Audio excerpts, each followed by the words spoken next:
Exclusion, maltraitance, invisibilité, manque de perspective, ce sont les mots qui souvent peuvent décrire la condition des personnes en situation de handicap dans notre pays. Près de 12 millions de personnes sont confrontées chaque jour à un quotidien difficile dans une France qui, il faut bien le dire, fait partie des mauvais élèves en ce qui concerne le respect de leurs droits.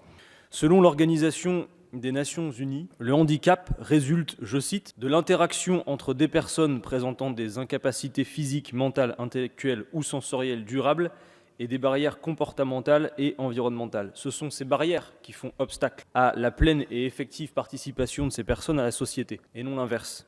C'est bien à la collectivité de s'adapter pour permettre à chacune et chacun d'y prendre la place qui est la sienne. L'aide apportée aux personnes concernées n'est aucunement de la charité. Il s'agit de la solidarité, terreau sur lequel notre République sociale est fondée.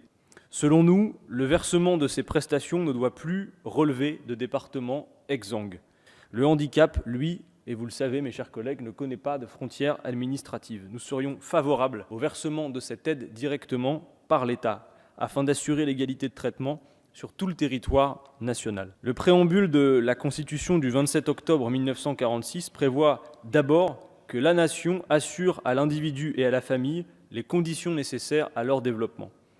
Il dispose ensuite que tout être humain qui, en raison de son âge, son état physique ou mental, de la situation économique, se trouve dans l'incapacité à travailler, a le droit d'obtenir de la collectivité des moyens convenables d'existence. Une allocation aux adultes handicapés à 900 € est bien inférieure aux besoins réels de ces personnes. Nous souhaitons sa revalorisation pour atteindre le niveau du SMIC.